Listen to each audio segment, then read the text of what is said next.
অন্যটি ভিডিঅ'লৈ স্বাগতম জনাইছো আৰু মই আজি বনাবলৈ গৈ আছিলো বিশেষ এটি তেল মোৰ চুলি ইমান বেছি হৰিব লৈছে নহয় এটো যেতিয়া এটো তেলটো মই ব্যৱহাৰ কৰি আছিলো তেতিয়া মোৰ চুলি একেবাৰে হৰা নাছিল এতিয়া মোৰ 5-6 মাহ মান হৈ গ'ল তেলটো ব্যৱহাৰ নকৰা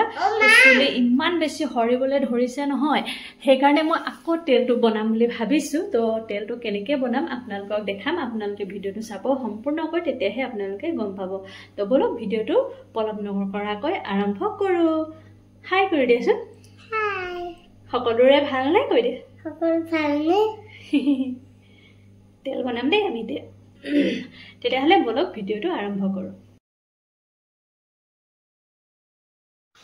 এটো দেখিছে মই লৈছো পিয়াজটো পেষ্ট কৰি লৈছো আৰু মেথিগুটিও পেষ্ট কৰি লৈছো আৰু এটো হৈছে তিল আৰু এফালে হৈছে নৰসিংহৰ পাত মই হুকাই পিনি থৈছিলো তাৰ পিছতে মই লৈছো এটো আমলখিৰ গুৰিখিনি আৰু গুটেখিনি ঢালি লৈ পিনি মই ধুনিয়াকৈ হিজিবলৈ দিছো 10 পৰা 15 মিনিট হৰুকে গেছটো থৈ পিনি তাৰ পিছতে আপোনালোক সকলোৱে জানে পিয়াজটো বহুত বেছি উপকাৰী হয়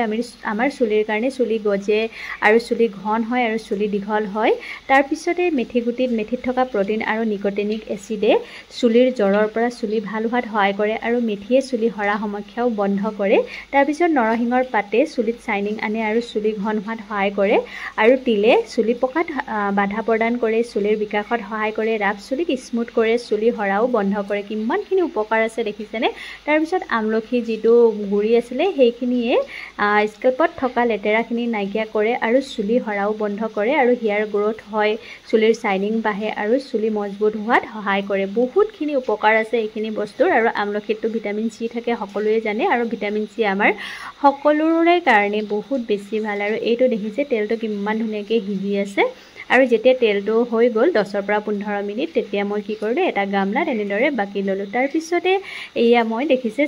চেকনিৰে ধুনীয়াকৈ তেলখিনি চেকি লৈছো যাতে কটো অকমানো নপৰক ধুনীয়াকৈ বহুত বেছি ভালকৈ চেকি ল'ব তেলখিনি অকমানো যাতে তেলখিনি থাকি নাযায় কিয়নো এইটো তেলৰ বহুত বেছি উপকাৰ আছে সেই কাৰণে মই আপোনালোকক কৈছো তো ধুনীয়াকৈ এনেদৰে চেকি ল'ব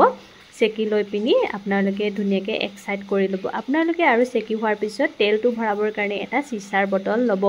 মই এইটো চিচাৰ বটল লৈছো এইটো ঘিউৰ বটল আছিল আৰু মই এইটো লৈ লৈছো আৰু এয়া ফাইনেলি তেলখিনি হৈ গ'ল আৰু মই ইয়াত ভৰাই পিনি ধুনীয়াকৈ টাইট কৰি পিনি ইয়াৰ টাইট কণ্টেইনাৰ হ'ব লাগিব তো ইয়াত টাইট কৰি পিনি মই ধুনীয়াকৈ থৈ দিম আৰু আপোনালোকে